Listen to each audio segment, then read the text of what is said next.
আসসালামু আলাইকুম। আমাদের আজকের আয়োজনে আপনাদের সবাইকে স্বাগত। কখনো কি এমন হয়েছে যে জীবনের কোনো একটা কঠিন সিদ্ধান্তের সামনে দাঁড়িয়ে মনে হয়েছে এটা আমি কিছুতেই করতে চাই না, কিন্তু পরে দেখা গেল ওই অপছন্দের সিদ্ধান্তটাই হয়তো জীবনের মোড় ঘুরিয়ে দিয়েছে। এই যে আমাদের পছন্দ অপছন্দের সাথে ভালো মন্দের এক অদ্ভুত লুকোচুরি খেলা, আজ আমরা এর গভীরে যাব পবিত্র কোরআনের একটি অসাধারণ ভার্সের আলোকে। ওয়ালাইকুম আসসালাম। বিষয়টা আসলেই খুব ভাবনার। আমরা প্রায়ই তাৎক্ষণিক আরাম বা পছন্দের উপর ভিত্তি করে সিদ্ধান্ত নিয়ে ফেলি। কিন্তু আজকের আলোচনাটা আমাদের সেই চিন্তার প্রক্রিয়াকে একটু চ্যালেঞ্জ করবে। আমরা সূরা আল বাকারার ২১৬ নম্বর আয়াত নিয়ে কথা বলবো।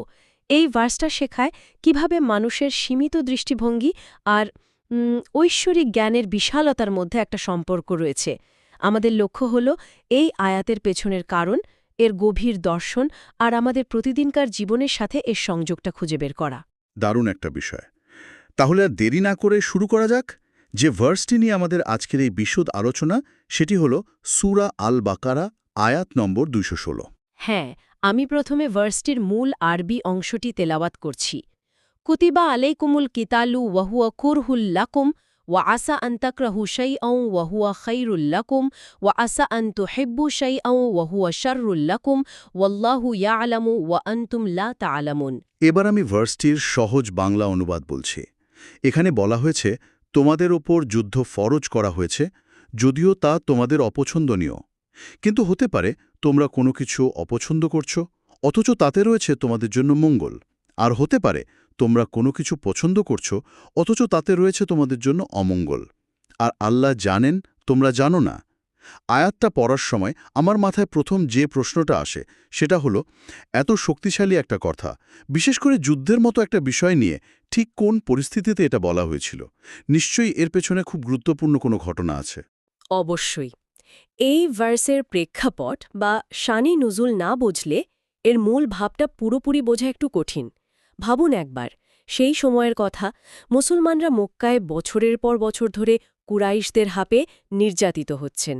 তাদের ওপর সব ধরনের অত্যাচার করা হয়েছে।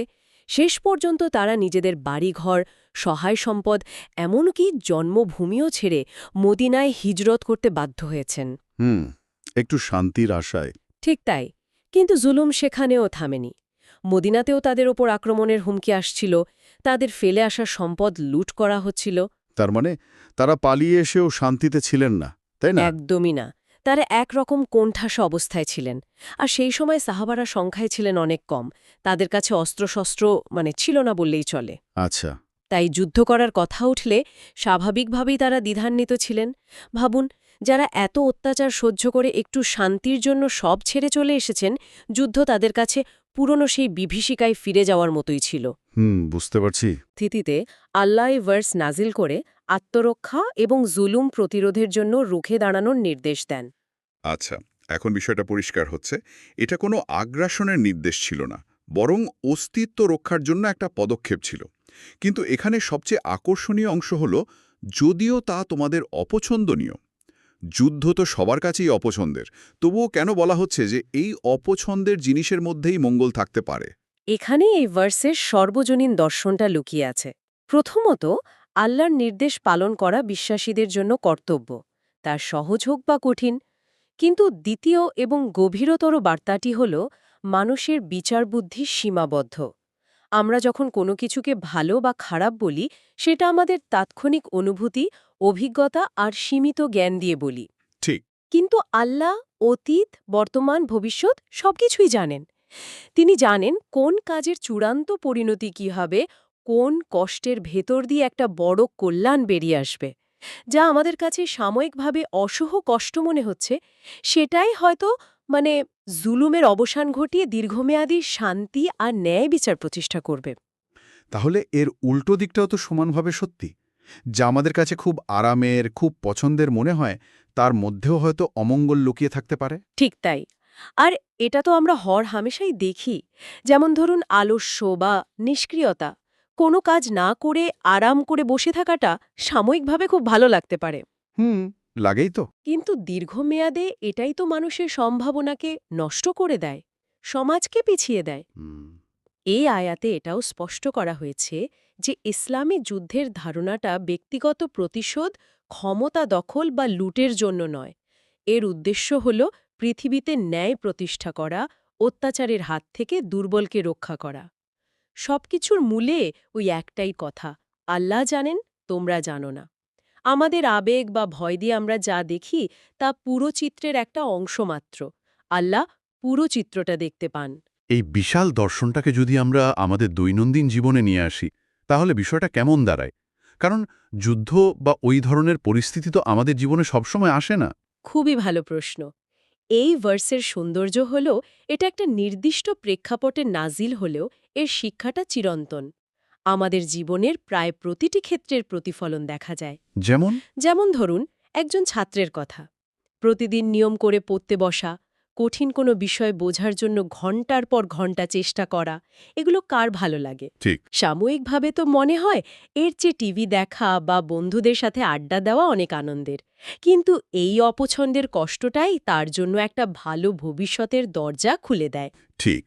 আমার মাথায় আরেকটা উদাহরণ আসছে, নিয়মিত ব্যায়াম করা। বিশেষ করে শীতের সকালে অ্যালার্ম বাজার পর ওই গরম লেপের তলা থেকে বেরোহাটা তো পৃথিবীর কঠিনতম কাজগুলোর একটা মনে হয়। পুরো ব্যাপারটাই অপছন্দের। একদম তাই। ওই ৫ মিনিটের আরামের বিনিময়ে আমরা সারাদিনের সুস্থতা আর দীর্ঘমেয়াদী রোগমুক্ত জীবনকে ঠেলে সরিয়ে দিই। এখানেও দেখুন, তাৎক্ষণিক পছন্দ মানে ঘুম আর দীর্ঘমেয়াদী কল্যাণ মানে স্বাস্থ্য, দুটো মুখোমুখি দাঁড়িয়ে আছে। এই ভার্সটা আমাদের সেই মুহূর্তের সিদ্ধান্ত নিতে সাহায্য করে। একইভাবে রোজার কথাই ধরুন, সারাদিন না খেয়ে থাকাটা শারীরিকভাবে কষ্টকর, কিন্তু এই কষ্টের মধ্যে দিয়েই তো আত্মার পরিশুদ্ধি হয়, সংযম বাড়ে, গরিব মানুষের কষ্টটা অনুভব করা যায়। এর মধ্যে কত বড় আত্মিক আর সামাজিক কল্যাণ লুকিয়ে আছে। তার মানে বাবা মা যখন সন্তানের ভালোর জন্য তাকে বকাঝকা করেন বা তার কোনো শখের জিনিসের ওপর বিধিনিষেধ আরোপ করেন, সেটা ওই দর্শনের আওতায় পড়ে। সন্তানের কাছে তখন সেটাকে অত্যাচার মনে হলেও এর পেছনে আসলে তার মঙ্গলটাই কাম্য থাকে। চমৎকার বলেছেন। তবে একটা প্রশ্ন এখানে আসতেই পারে। পড়াশোনা বা ব্যায়ামের মতো উদাহরণগুলো তো বোঝা সহজ, কিন্তু জীবনে যখন সত্যিই কোনো বিপর্যয় আসে, ধরুন কেউ চাকরি হারালো, ব্যবসায় বড় ক্ষতি হলো বা কোনো প্রিয়জনকে হারালো, সেই চরম অপছন্দের পরিস্থিতির মধ্যে কল্যাণ খুঁজে পাওয়া তো প্রায় অসম্ভব মনে হয়। ভার্সটি কি সেই পর্যায়কেও নির্দেশ করে? এটা খুব গুরুত্বপূর্ণ একটা প্রশ্ন, কারণ ওই মুহূর্তে কোনোভাবেই তো ভালো কিছু ভাবা যায় না। দেখুন, ভার্সটি বলছে না যে কষ্টটা তখন আনন্দদায়ক হয়ে যাবে বা কষ্টটা কষ্ট থাকবে না। কষ্ট কষ্টই। কিন্তু ভার্সটি আমাদের একটা বৃহত্তর দৃষ্টিভঙ্গি দেয়।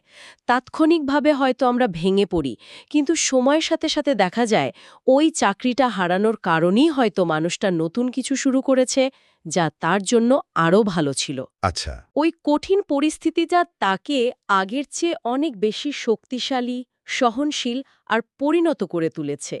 সাহাবাদের কথাই ভাবুন, হিজরতের কষ্ট, বদর যুদ্ধের ভয়, এগুলো সবই তাদের জন্য চরম অপছন্দনীয় ছিল। কিন্তু ওই ঘটনাগুলোই তাদের বিশ্বাসকে দৃঢ় করেছে এবং ইসলামের ইতিহাসের সবচেয়ে বড় বিজয়ের ভিত্তি তৈরি করে দিয়েছে। এই উদাহরণগুলো থেকে একটা বিষয় পরিষ্কার, আমাদের ব্যক্তিগত জীবনে কষ্টকর বা অপছন্দনীয় কাজগুলোই প্রায় ভালো ফল দেয়। কিন্তু এই ধারণাটা কি শুধু ব্যক্তিগত বা ধর্মীয় পর্যায়ে সত্যি, নাকি এর কোনো বৈজ্ঞানিক বা সামাজিক ভিত্তিও আছে? আধুনিক মনস্তত্ত্ব কি এই বিষয়ে কিছু বলে? খুবই আকর্ষণীয় একটা পয়েন্ট, আর এখানেই এ ভার্সের চিরন্তন আবেদনটা বোঝা যায়। মনোবিজ্ঞানের দৃষ্টিকোণ থেকে যদি দেখেন, এই ধারণাকে বলা হয় নেসেসারি ডিফিকাল্টি বা গ্রোথ থিওরি। আচ্ছা, নেসেসারি ডিফিকাল্টি। হ্যাঁ, এর মূল কথা হল কিছু প্রয়োজনীয় কষ্ট বা অস্বস্তি মানুষকে মানসিকভাবে আরও শক্তিশালী করে এবং তাকে উন্নতির দিকে ঠেলে দেয়। মানুষ স্বভাবগতভাবেই তার কমফোর্ট জোন বা আরামের গণ্ডিতে থাকতে ভালোবাসে, কিন্তু ওই গণ্ডি থেকে বেরিয়ে না আসা পর্যন্ত তার আসল মানসিক বিকাশ বা উন্নতি সম্ভবই নয়। ঠিক যেন প্রথমবার সাইকেল চালানো শেখার মতো, যতক্ষণ না কয়েকবার পড়ে গিয়ে হাঁটু ছিলে যাচ্ছে ততক্ষণ পর্যন্ত ব্যালেন্সটাই আসে না। ওই পড়ে যাওয়ার ভয়টা অপছন্দের, কিন্তু ওটাই শেখার একমাত্র পথ। বাহ, দারুণ উপমা। ঠিক তাই। আর সমাজবিজ্ঞানের দৃষ্টিতে যদি দেখেন, একটা সমাজের শান্তি আর নিরাপত্তা নিশ্চিত করতে অনেক সময় কঠিন আইন প্রয়োগ করতে হয়। সেই আইনগুলো হয়তো কিছু মানুষের ব্যক্তিগত স্বাধীনতার উপর হস্তক্ষেপ করে, যা তাদের কাছে অপছন্দের হতে পারে। ঠিক। কিন্তু বৃহত্তর সামাজিক কল্যাণের জন্য, বিশৃঙ্খলা ঠেকানোর জন্য এটা অপরিহার্য। আর দর্শনের দিক থেকে দেখলে সক্রেটিস থেকে শুরু করে আধুনিক দার্শনিকরা সবাই একটা বিষয়ে একমত যে মানুষের জ্ঞান অত্যন্ত সীমিত। মানে আমরা যা দেখি তা পুরো চিত্র নয়। একদম। আমরা যা দেখি, যা বুঝি, তা স্থান, কাল, পাত্রের দ্বারা সীমাবদ্ধ। তাই কোনটা চূড়ান্তভাবে ভালো বা কোনটা খারাপ, এই সিদ্ধান্ত নেওয়া মানুষের পক্ষে প্রায় অসম্ভব।